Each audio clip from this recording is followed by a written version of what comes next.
Okay, ladies and gentlemen, here we are at the Streets of Undefeated podcast.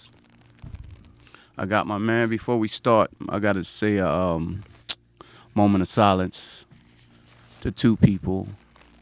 One is Lisa Bell, and the other one is Keisha. I just want to say rest in peace to them before we go on. Good people from our town. You know, I got their family member here, just showing respect. Okay. Now we can break out. I got my man here. We ready. We ready to go. I got my man Saladin, Bell. Y'all all know him from Long Branch, the ace. Been around for a long time. And you said, we started off, we knew you as Bobby, right? Absolutely. And you said you grew up, where you say you grew up at? Actually, born and raised in Asbury Park. Right. We left Asbury, I think I was like 8, 9 years old after the riot in Asbury in 1970. So we left there. It was my grandmother and her 4 daughters, including my mother. Well, my mother wasn't there at the time, but we all came to Long Branch in 1970. We lived on Whitmore Place. Ooh, I didn't know. Right on the corner of Whitmore and what's that? The street that runs towards the beach. I forget the name of that. Not Steve Cooper? Seaview Avenue. Seaview Avenue. Yeah. Yes, So yes. we lived right there on the corner in that big mansion that was there. So we lived there. Everybody came together there, and from there, my Aunt Ruby, my Aunt Pearl, my Aunt Dolores, my mother, and my grandmother. All the women came to Long Branch back then with their children. Okay. The brothers, which is 16 of them from my grandmother, the brothers total. 16. So it was the 5 girls and 11 boys. And it was a set of twins. One of them I'm named after. His name was Robert. They passed. So the guys stayed, the men stayed in Belmont, Asbury, Lakewood, and Neptune. And the women came to Long Branch. I don't know what the story was with that. Conversation never really, at that time, it was like, just get your ass in the car, and we going. So we didn't know. The only thing I remember about my grandfather at that time, after we left, or before we left, was that he was coming back from Vietnam. And he came walking down the street. Bangs Avenue we was living on. He came walking down Bangs Avenue, had his greens on, his duffel bag, and I seen him, and I started running up to him, Grandpa, Grandpa. And from that was the last time I seen my grandfather. Once again, I don't know what happened. I don't know the story, but, that's what went on. So we all came to Long Branch, and then we all winded up branching off. My grandmother winded up living across the street from Grand Court. Okay. Back then. My mother was in Pinewood Apartments. My Aunt Ruby was in, my Aunt Ruby and Pearl was on Seaview, right next to the house that was on Whitmore, on the corner of Whitmore and Seaview. They lived there. And my Aunt Dolores, I forget where she was at, but I know she was in the area. And then we winded up moving to the pookside, and from there, that is history. It's history, Yeah. Now, your Aunt Ruby, her kids, who's... Lisa, Bernadette, and Vet. Okay, that's their mom. Right. Okay, yeah, I remember all them. Bernadette and Lisa, they passed. God bless them. Yes. Vet is in Georgia. And then it's Roxanne and Sarah for my Aunt Pearl. And Helen was, I forgot about Helen. I didn't forget about her, but, I forgot to mention her, so I did forget about her. Okay. My Aunt Helen was Sean and Frank's mother, but... Sean, yeah, I remember Sean. Yeah, so my mother took all 3 of us because my Aunt Helen, I don't know what the story is, but you know that's grown up stuff That's back grown then. up stuff, But actually. we all grew up together in Pinewood, from Pinewood to 7th Avenue. We only stayed in Pinewood for like a year or something like that. Mhm. And, you know, my mother was putting things together, and the next thing I know, we're in a big ass house on 7th Avenue, Okay. you know. And Okay. she was there until her death in 2002. So we talking about 72, Right. 73. So she was there for many years. And I was home when she passed. Mhm. You know, thank God I was able to be at her services and everything. But a lot went on with that. But you know, that's family stuff. That's But yeah. I was glad I was there. You know, the house was sold and we moved on. And after that, you know, that support that I had Mhm. with her, from her, Right. and my constant uh, life of indecisions and going back and forth, you know, to prison from living that life, that drug and criminal lifestyle. I winded up going back to prison again in 2003. All right, You know, hold on. You got to yeah, reel me back. I yeah. don't want to So go I'm there gonna yet. rewind because we got some things like in the coming up, the coming of age, you know, like from the 70s to that time. It's a lot that went on. So, you know, I could tell you, but I can also skip past and be like, you know, Yeah, but yeah, you know, growing up, you know, that we used to be at the center, yeah. the So you center, the pookside. hall, yeah. Yeah. They was But like I'm pookside. definitely Pookside, but I was raised block. The block. Yeah. I was raised the block because my grandmother lived on right there next to Central Place. Yeah. You know the street that's across from Grand Court. Right. So she lived right there. My aunt Ruby lived in the back. So the center was here. Her backyard or their backyard was looking at the center. Oh, okay. Yeah. That's how So you. Yeah. all my people lived there. My grandmother was there, and then she moved to Belmont Avenue. But that's when our relationship with the Platts, the Hastings, you know, all the major families that was on that front row, the Greens, and so on and so forth. All the families that was on that, but that's where our relationship came in at, you know, in dealing with the people. You know, it will never be the same to me, you know.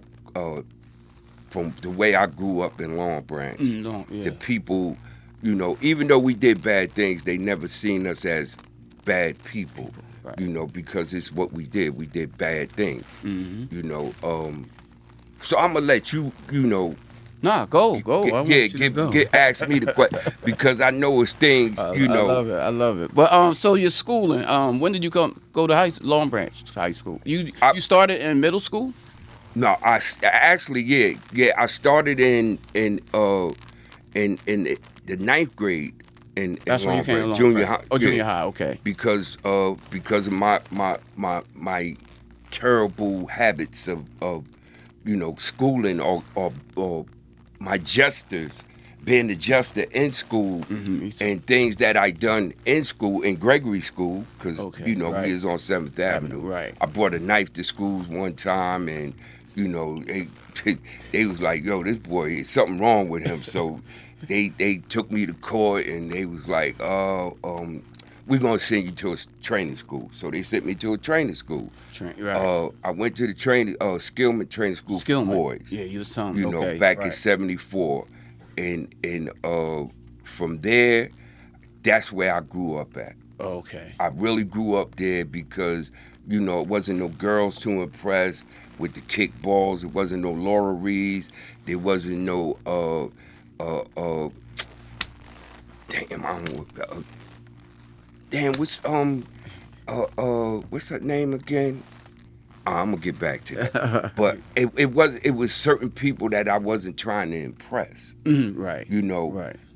So I was impressing, or I was trying to impress the coaches, the teachers there, you know, by by doing the right thing, and that's where I got my education at. That's where, okay.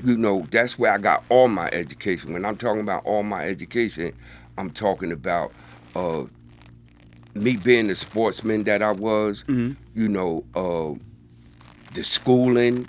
I got my 8th grade diploma from them. Okay. And I passed all my classes. So all that led to me making that change. So when I came back to Long Branch in '76, I was a different person. But I was for some, I was a better person because people say, "Oh, you changed," and I was like, "How so?" And they had their opinion, but it really didn't matter to me. Right. It was for me to show them that I was different than what I was, and it was mainly the people because the court system can't see it. They only hear about it, or if I come back to court, they gonna do what they do. But I came back in '76, and I was telling a couple of people, I said I want to play football. Joey Higgs, Jeffrey Dennis, and all those cats that I grew up with, and they was like, "Oh, just come try out for the football team." And when I came and tried out for the football team, Now, what year was this? this was '76. This 76. Okay. Yeah, that's when our star quarterback, Phil Dunn, Kevin Dunn. Phil Dunn is his brother. Okay. I broke his legs in practice. And It was mainly because, they didn't know me. Like, everybody came through that Pop Warner system in Long Branch. I didn't. Yeah. I came through the Pop Warner system at the training school. So, they didn't know me, and they was like, "Oh, he coming in and he's trying to, take over." And I kept telling the coaches, I said, they wanted me to play defensive end. They wanted me to put me here because they had everything set. They had Buckwheat, they had Michael Chaffee, and they had Raymond Farrell as they linebackers. And I was like, "Nah, I'm a middle linebacker." That's your position. Yeah, and they kept playing with me, and then I kind of took it out. It wasn't a dirty hit. It was just what I was used to doing. Yeah, hitting aggressive. low, taking your Right. legs out, Right. and Right. and That's he took his that's legs hitting. out. Right. And after that, I had a reputation. I was so scared, because I thought my mother had to pay his medical bill. Yeah. I went home and I said, "Mom, I broke the kid's legs at practice," and she was like, "What happened?" And I was like, "We practiced." She was like, "Oh, okay, so all Yeah. right. You going to practice tomorrow?" Okay. That's what it was. Yeah, Right. because she did. She knew, Yeah. but I didn't. I thought we had to pay, okay. for his medical, but no, it was the school that paid for it. But after that, I tried to. I graduated, went to the 10th grade. I tried to stay in school. Actually, I went to the 11th. I tried to stay in school, and it didn't work out. It just wasn't there for me because I wanted to play football, but my concentration was good.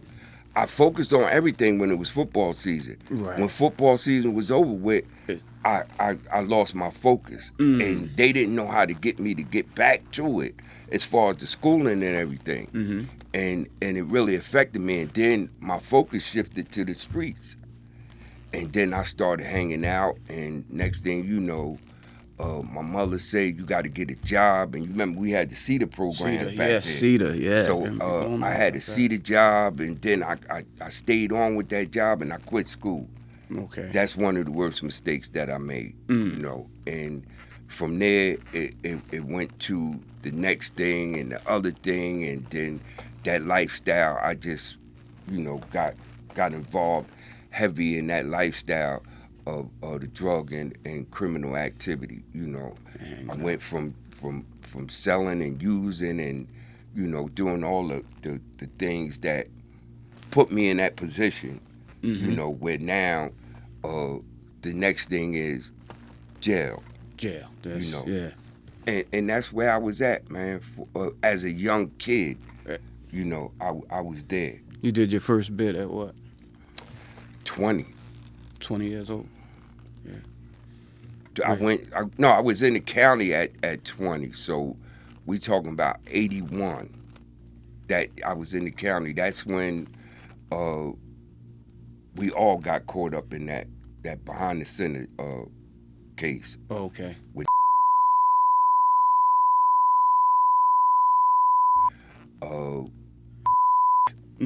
Yeah. which is Yeah. it was a lot of us involved in that. I'm trying to think. I didn't mean to cut you off, but was you locked up with Daryl Bell? Was he in the county with you one time? I remember him saying my cousin told me it had to be you because he was like, he said he was just sleeping and stuff in the county. Do you remember this at all? And he said my cousin came up to me. He's like, man, come on, you got to get into your bid.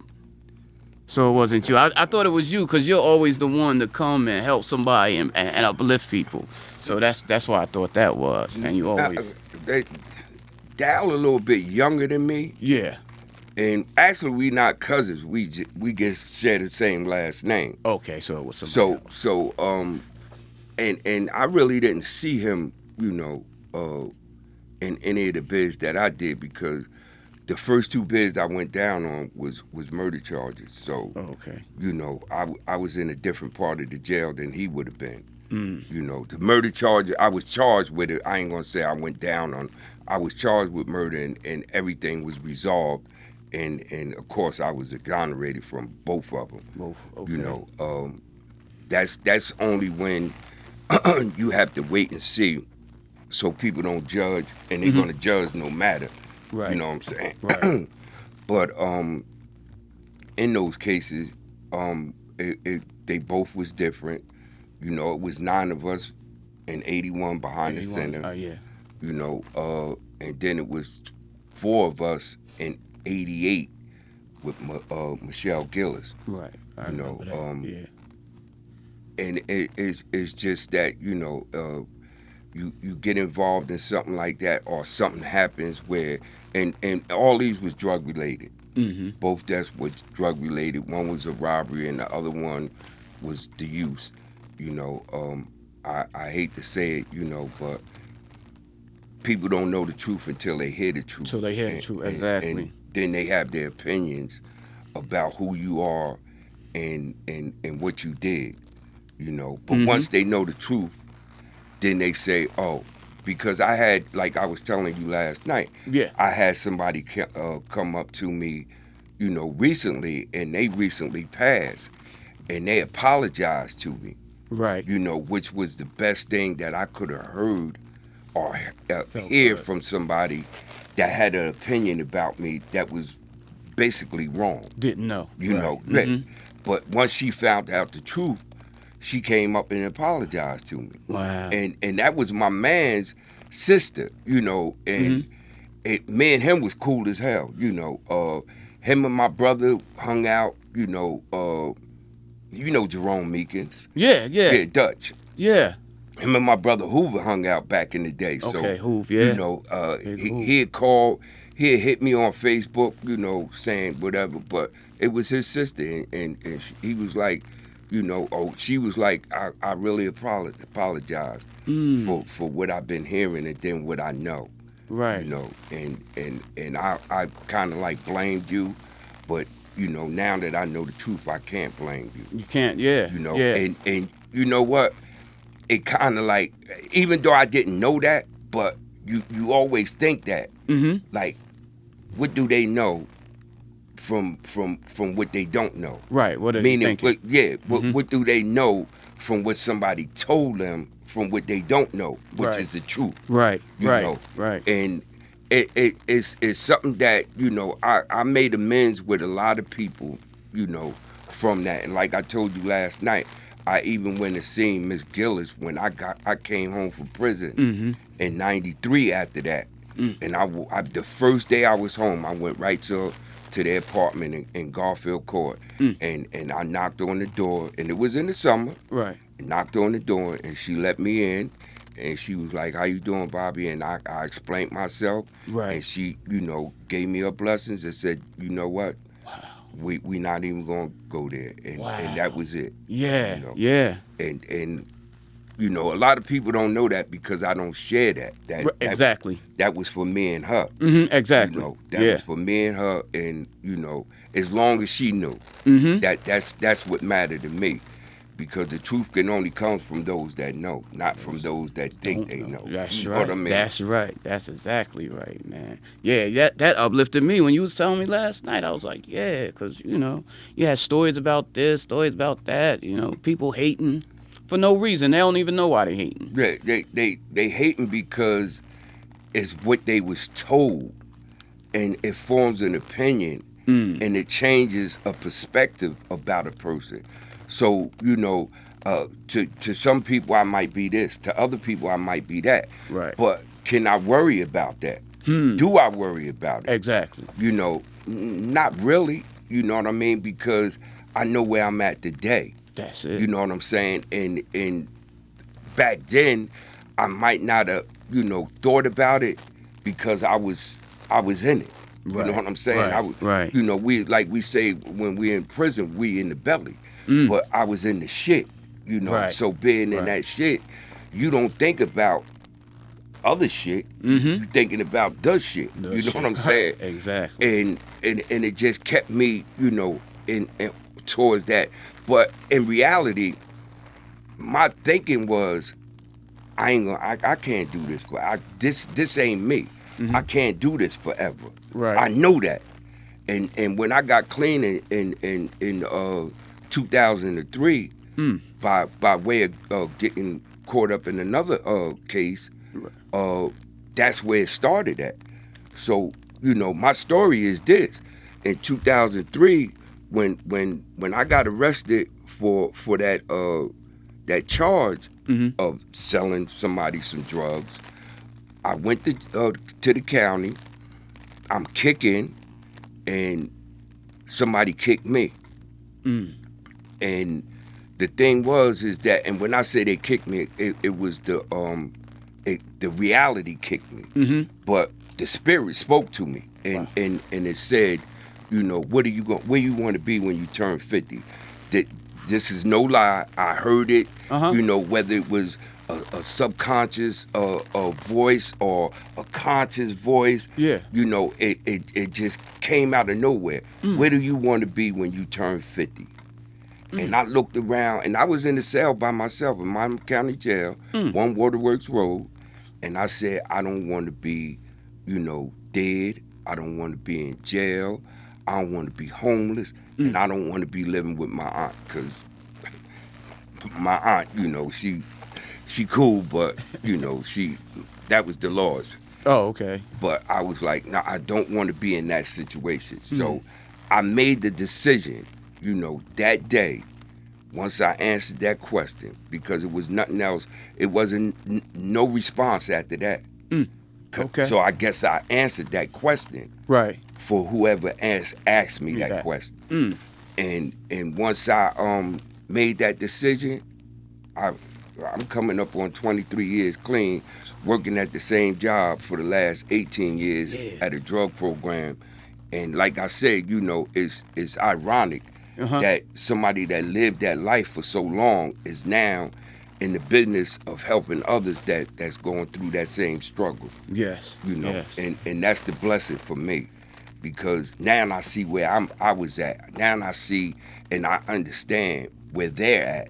You know, it's a little bit difficult now because in the industry of saving lives, as they say, you know, we say changing lives, because you know, the only one that can save anybody's lives is yourself. You know, so Right. in changing lives, when you talk to some of these brothers or you listen to what they have to say, you don't form an opinion, but you give them, you know, the encouragement to do what they need to do for themselves. Right. You know, it's not for anybody else, because, and I mean, we talking about recovery because, you know, I recovered from some shit, as you know. You know, I went through some shit. Stuff. Yeah. Yeah. And I just want to speak about that more so, because that's what affected my life. You know, the drugs, the lifestyle, going back and forth to New York, trying Right. to find and deal with something or change something or make something different and better than what somebody is. else had. Right. You know, it's about giving back now. So, you know, when I see the guys, you know, and they working with me at the program, and I listen to them like I said, and once they finish, then, you know, I give them my advice. I give them, you know, my story about, you know, how things get saying. The best role model is somebody that's been there. You know, Absolutely. it ain't always, you know, the school teacher or you know, the guy down the street. It's somebody that been there that understands. I always say that, right. And even now with the new I'm not going to say new, but the changes that they're making, they are new. The changes that they making in the state and in the federal government as far as licenses and certifications for, you know, drug addiction counseling and so on. You know, these people don't have to be, you know, or don't have to have come from that lifestyle. So you telling somebody, or you trying to talk to somebody that Never been there. Yeah, that never been there, and you trying to tell them how to change that behavior, you know, when you never changed the behavior because you never had it. Never had it. Right. Right. So my thing is that the only one that can help, and I'm not going to say that, strike that. The ones that can help put you in a better position is the ones that know. You know, I'm not saying that they don't know. They know the book, but they don't know the shit. You know, I'm gonna keep saying the shit because that's what it is. Yeah. They don't know the things that those people. You don't know about eating out a garbage dumpster. You don't know about sleeping underneath a bridge. You don't know about, you know, begging for change and selling your body for this, that, and the third, so you can get that bag or whatever that hit. You know, and I see it every day in North. No, yeah, that's You right. know, Yeah. I see it every day, and people is like, well, how did he leave Long Branch and go to North That was my next question. Yeah. and become who he is? You know what I'm saying?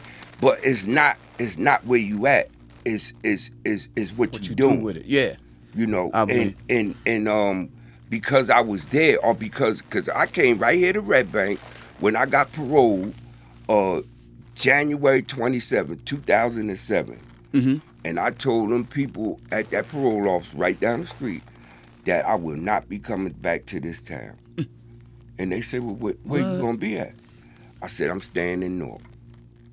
I got a better chance there than I do here. Because Mama County, I hate to say it, they definitely down with the recidivism rate. They definitely look for things to put you back in jail rather than trying to help you with the rehabilitation of yourself. And rehabilitation of yourself is within yourself. It's no program that rehabilitates you. It's you that rehabilitates you and have you use the program to help you. But it's you that I learned this a long time ago. Rehabilitation is within you. You know, it starts with you. Right. And when I told them that I wasn't coming back, you should have seen the look on their face. And when I went to Newark, the parole officer that I got there was 10 times better than the parole officer that I had on any bed that I came home from. Wow. Because she was willing to help me. Right. Right. When I had got the job right next to Integrity, I got a job doing renovation on an apartment building, right? And they was paying $500 a week, sometimes $650 if you work Saturdays, but it was cash, you know. And I told her, I said, well, I don't get a check, they pay us cash. She said, I don't care what they pay you, just pay your fines, and that's it. Wow. And she came to the job and called me out and seen me out on the site and everything. Never had a problem. I mean, she was the best she was the best thing that I needed in transitioning You remember her name? to that area.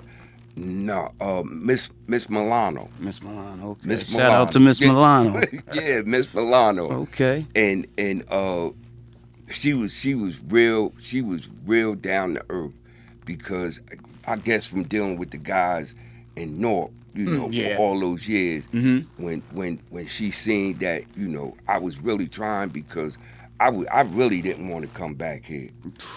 I really didn't want to come back here, because I knew if I did, I would have got right back into, what I was into before. And that was selling and using and, running the streets. And, everything changed when I made that decision on January 27, 2007. So when you got out, you went straight to integrity? No, I listen, that's the other part of my story. When I got out, I had 7 different jobs in 4 months. Okay. So we talking about from January to February of 2007. I had 7 different, because they was all temp jobs. Oh, okay, yeah. But yeah, I stayed on my grind, and man, listen, my knees and my hip is probably because of the problems that I had with that, is probably from all the walking that I did, in North Arlington, East Rutherford. I mean, I was all over working for these temp companies. So, I didn't get that until, but I stayed close, because they always said, stay close and just let that miracle happen. Okay. And I stayed close by getting a job. One of the guys that I knew that worked for Integrity, he got me the job at the construction site. Okay. And while I was there for like the 8 months, I'm doing my thing. Something popped up at one of the locations at Integrity, and he said, "Yo, they got a job opening at the Academy building. You should look into that." And I went in, put the application in, and this is shout out to Allison Swartz. I went and put the application in. A couple of counselors that was in the halfway house that I was in went over there. When I told them, I was like, yeah, I put in the application for, the job at the Academy. They went in, they put they word in, Timothy Carmen, Leroy Crosley, Paul Wright. They all came running, like, letting her know that those were my referrals, because I ain't had nothing else. And I got the job. I started January 7th, 2008, and I've been there ever since. Ever since. Wow, that's a blessing. Mugs that ain't even doing nothing can't even do that. I mean, I ain't gonna say it's hard, and I ain't gonna say it's difficult, but it depends on where you at. It can be hard, but once you get into the necessities of your life, what you need, right? Not what you want. Is what you need. I need health care. Wow, that's I need Social Security. Right. I'll be 65 in 2 months. So now when I look at my Social Security adjustment, I'm like, okay, but and it's like 20 years of constant straight work. So if I was out there in that life, where do I see, what would you be seeing? Yeah, and we have to see that, because a lot of that comes, with homelessness. The situation that we have now. That, it's one of the number one problems in some of these cities. It is. It seems like Newark trying to fix it though. New York is doing their thing. New York, that mayor Modandi. Yeah. He took a whole building. He said, "Listen, this is what we gonna do." Newark, they doing what they need to do, but at the same time, how much can they do? They not taking the whole bit, because you got people that have that attitude, like, I'm not going in no shelter. Right. And the reason why they don't want to go in the shelter is because it's a bad thing. No, they don't want to lose that freedom that they have by being out there. That's one of the things. And then the other thing is that, people have fears about going in the shelters and what might happen. And, certain things or whatever. Mm-hmm. But right now, I bet you everybody in the shelter. Right. It's hope so. 13, 12 degrees, maybe 7 tonight. Yes. You know, I'm Yes. quite sure it's a lot of people, and because it's cold blue. Right. You know, Right. Yeah. and cold blue in Newark is they open up the doors to Penn Station. Oh, okay. And they all be in there. So when I we didn't know come that. through, like when I go back home tomorrow, and I go through, you know, what do I smell? Right. You know, Right. it's kind of crazy, but that's part of what we got going on in society. Mm-hmm. How do they fix it? That's their decision on how do they fix it. But a lot of them don't accept what they want to do for them, you know, and that's the problem. But my thing is like, you know, I look at that and I say, there goes I. You know, that could be me. Me. Wow. You know, if I make the wrong decision again, you know, if I make a decision that takes me there, you know, I don't know how far I go. Right. You know, so that could be me. Right. You know what I mean? And then be the other thing is that everything that's going on today is not what was going on when I was out there. Right. Right. You right. know, Doug and kinda said even that. 40 years ago, 50 years ago, when I used to run in Harlem, you know, as a 19, 18-year-old kid, Right. you know, across 110th Street, you know, doing the thing. I mean, like, playing the role where I didn't get robbed because I knew how to move, you know, and the drugs ain't the same. No. And it's a lot of chemical-based stuff. We have a lot of co-current diseases, you know, the mental and the physical. And it's sad, bro, when you see, because remember, I was also a peer recovery specialist, right? I worked in the hospital in Jersey City. Okay. Newark and Jersey City is probably the worst besides Tom's River. Mm-hmm. Tom's River had a lot of, you know, I ain't gonna say addicts, people that use. I'm not gonna Okay. say addicts. I Okay. apologize. People that use. They had a lot of deaths down there a few years ago. Really? Yeah, they had the highest death rate of overdoses in the state of New Jersey a few years ago. Ocean County. It was bad down there. That was in Tom's River. I forget the name of the hospital, but Jersey City and Newark. Yeah.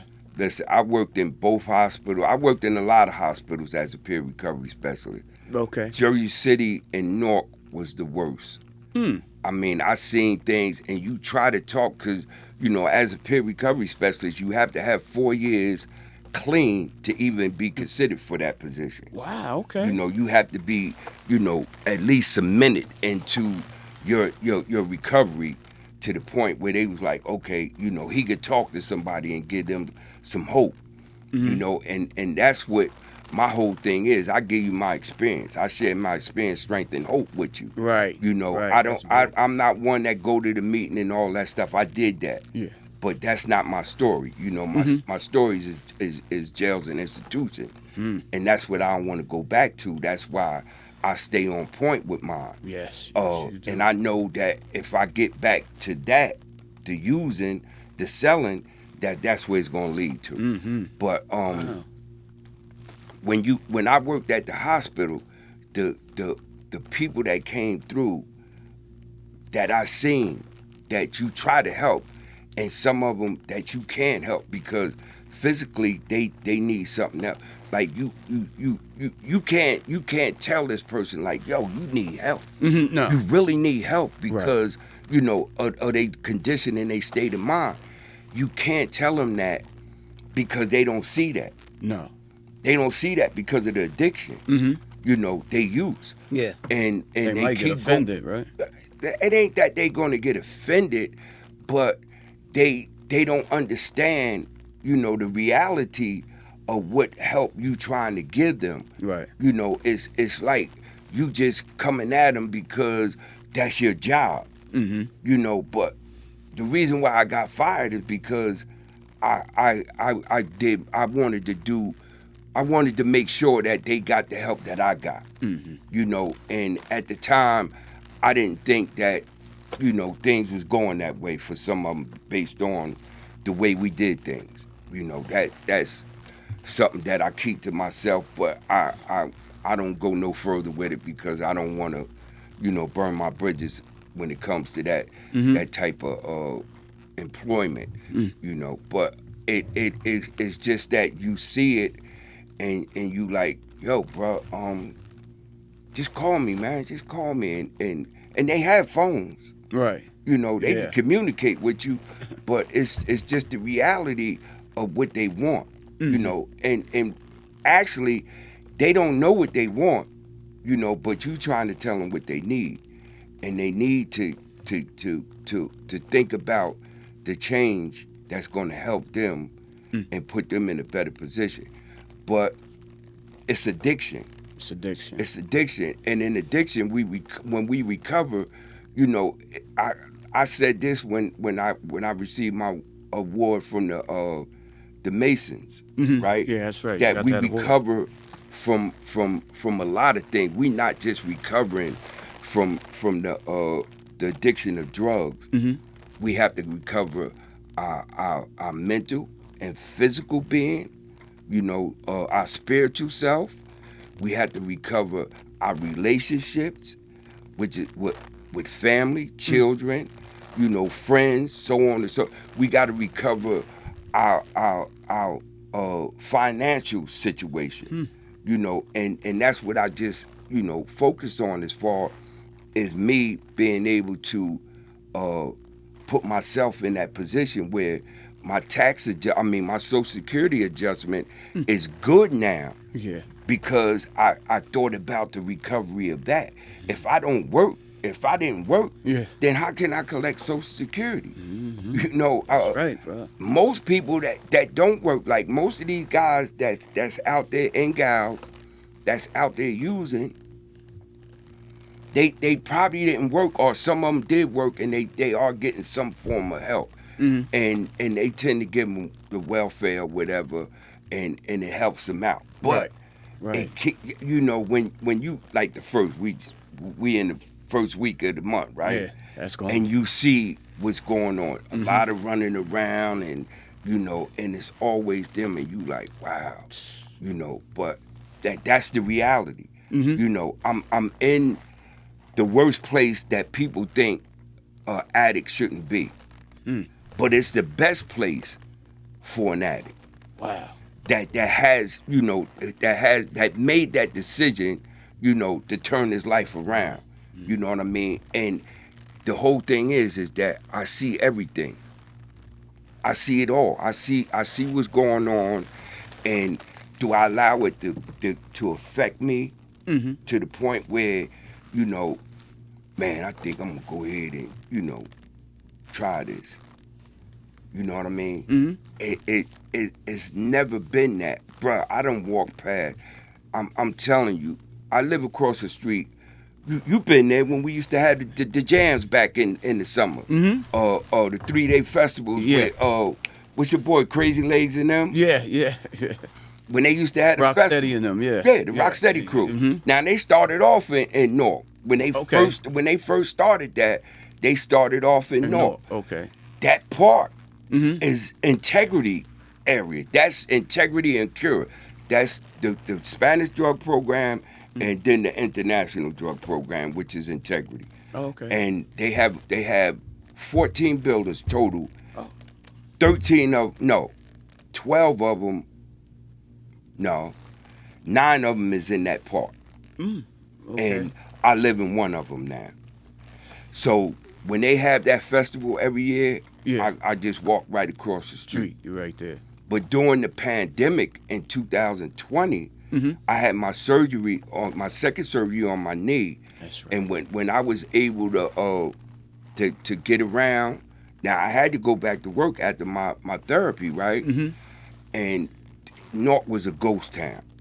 I mean, a total ghost town. Right. Because, it was... nobody moving, right? Yeah, we had to stay in.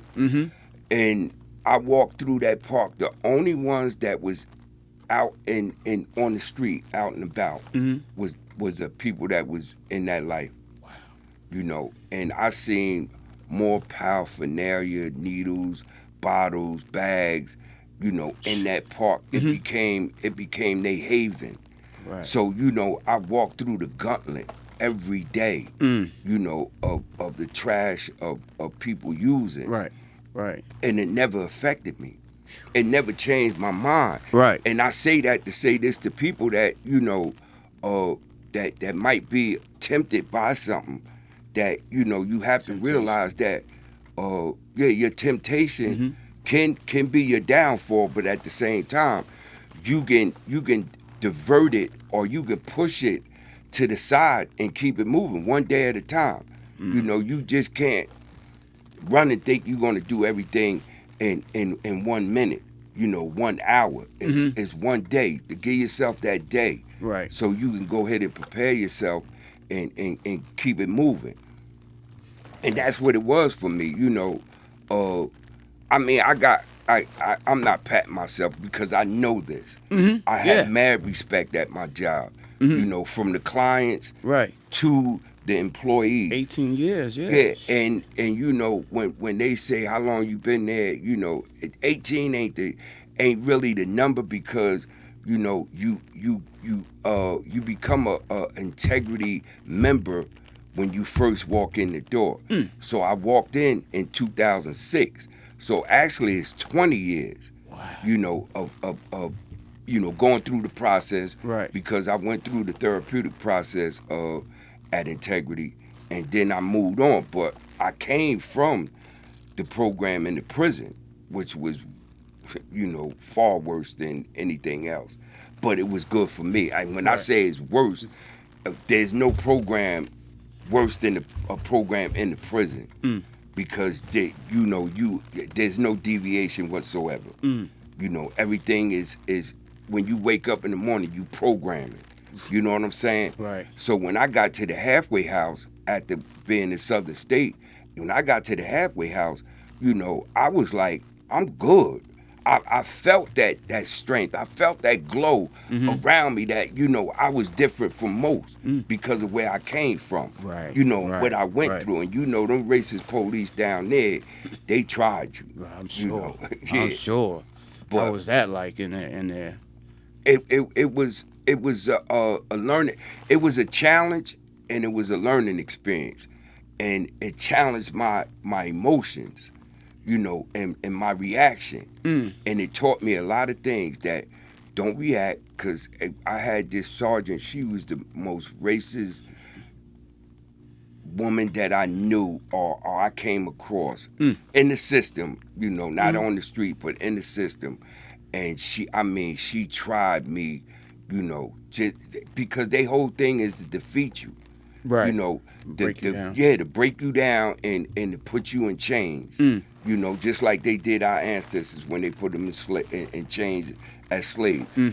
She was really trying to break me down and put me in bondage by putting me in a cell, locking me down and all.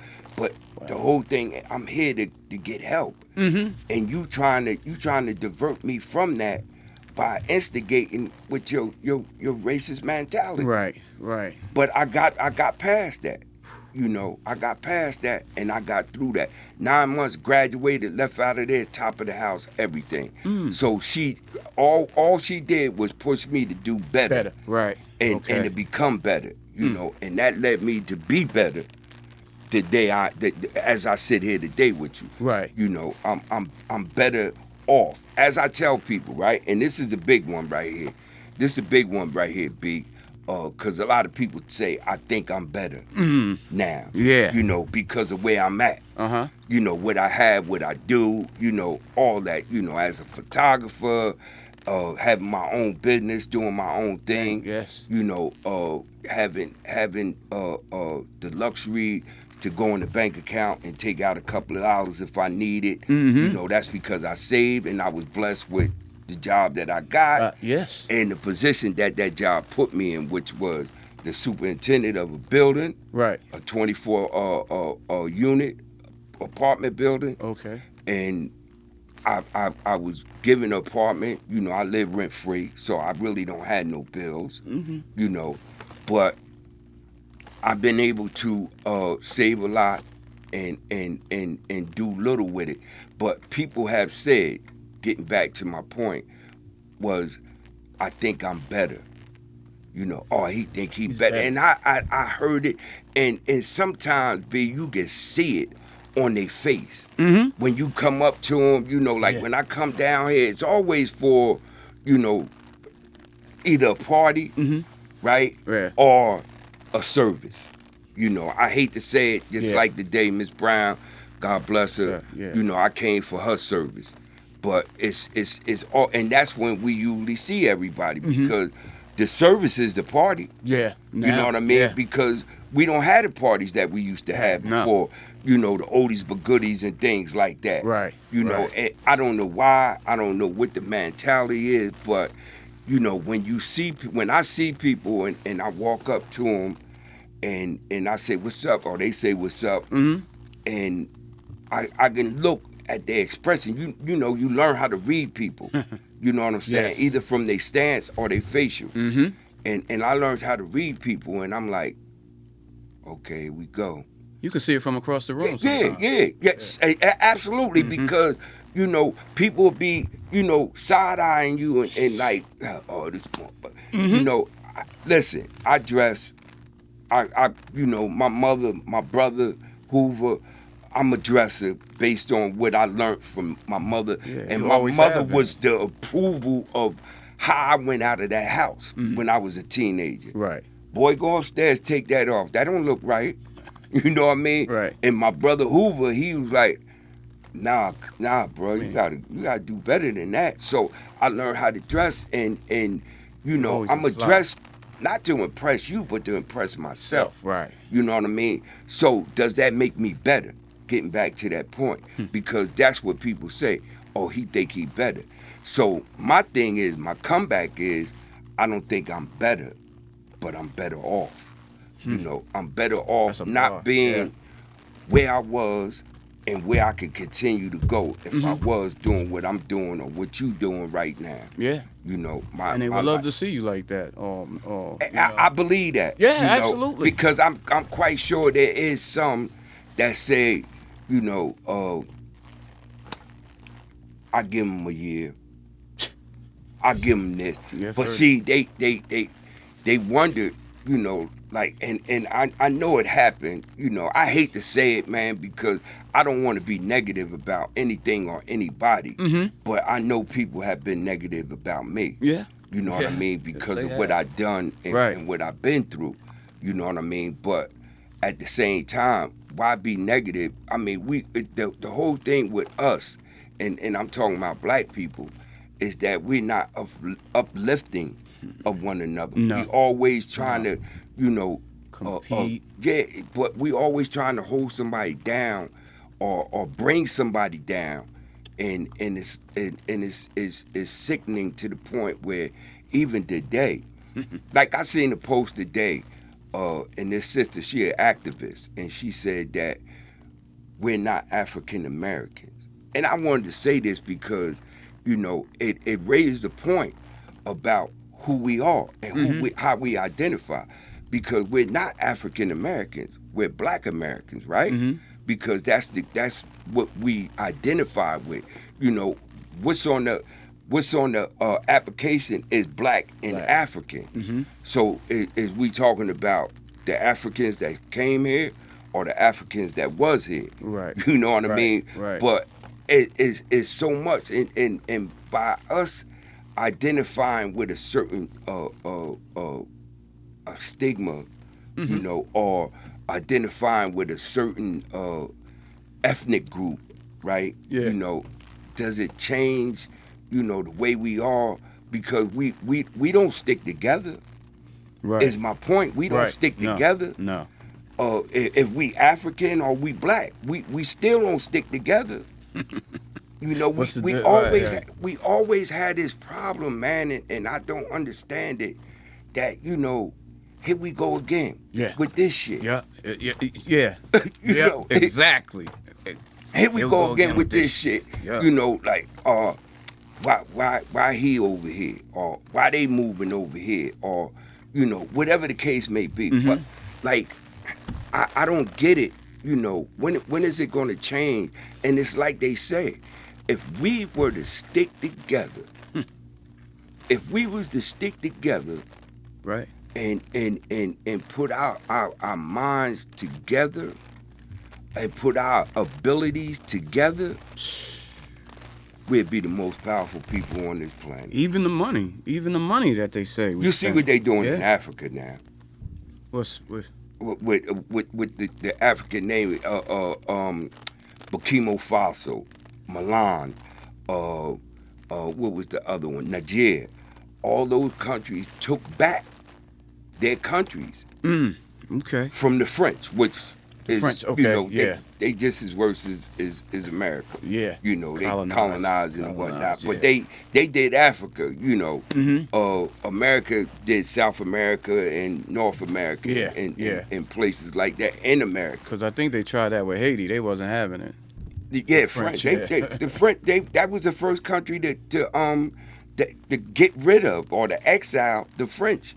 They defeated them. Yeah. Yeah. And ever since then, they've been treated like, you know, they don't get no help, no assistance. It's And so that's the rough. agreement that France has with every country in the world, and even the United States. The United States don't get them no help. No, You know, no, not at all. None at all. I remember the first time I had the pleasure of going to Dominican Republic. Mm-hmm. And the first time I went there was with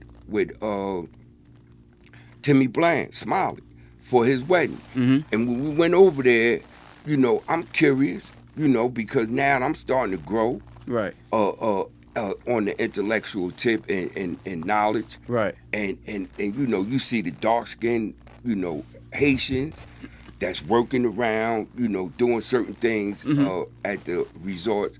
And then you see the light ones, right, which is the Dominican. Mm-hmm. So you seen the racism right there. The Dominicans worked in the resorts. The Haitians worked outside the resort. Wow. So you look at it like this, and this is how I looked at it, and I don't care what people say, but it is what it is. Right. You had the house niggas and you had the field niggas. Bottom you know line. that, but they wasn't that. That's what they made them. Like, y'all gonna be out here in this field. Mm-hmm. So when we went on the tours or we went on the excursions, that's who we seen. We didn't see them. Right. You know, Right. they was in the resorts, you know, with the suits on and Right. everything. The other ones, they would. And then I talked to the brothers, and they told us, they told everything. They told me everything, because I was like, wow. You know, the things that they, like, we have the birthright citizenship here. Yeah. They don't have that thing. Even though they born there, Yeah. they born in Dominica. I'm talking about Haitian people, dark-skinned Haitian people. Right. They got to go. I ain't know that. That's the same thing Trump trying to do. Yeah. Yeah. I see You know, that's the same thing Trump trying to do. Right. Even though you born here, if you born in the country, then how can you not say that Right. you from this country? Like, no, you was just born here. You gotta go. You gotta go. Yeah. But I mean, that's you know, getting off the subject, but it's the learning experience. You know, we call them LEs in the program. You know, we get the learning experience when we go to different places and we see different things. When we go to different situations, wherever. You know, now everything is a learning experience to me. Right. You know, Right. Me because too. they say when you start using, the day you start using is the day you start growing. But once you stop using, that's when your intellectual mind starts expanding. Right. You know, your thinking, you know, changes. Everything. Gotta It's a exercise the growth. mind. Yeah. You're not going to grow to be 6'5" and shit like that. Right, You know, right, when I say you stop growing, Yeah. but you'll start growing. But it's just certain things that now, on the intellectual tip, you know, your mind, Yeah. your cognitive thinking, all that changes. You know, now you like, whoa, wow. Yeah. You know, because you're absorbing a lot more information. Oh, yeah. I absorb so much information that, you know, I have to stop and remember what I just read Right. or what I Right. just talked about, because it goes in and then it goes right to the storage area. You know, so when I have a conversation, and this is how quick it comes back. When I have a conversation with somebody and we talking about certain things, Yeah. and whether it's recovery or the things that led me to where I'm at today, or the things that involve, you know, my life Right. today, Right. it comes up just like that. You know, we start talking about it, and they be like, "Damn, where you get all this information from?" Yeah. And it's from the growth. You know, it's from you. You know, getting everything back. Yes. Yeah.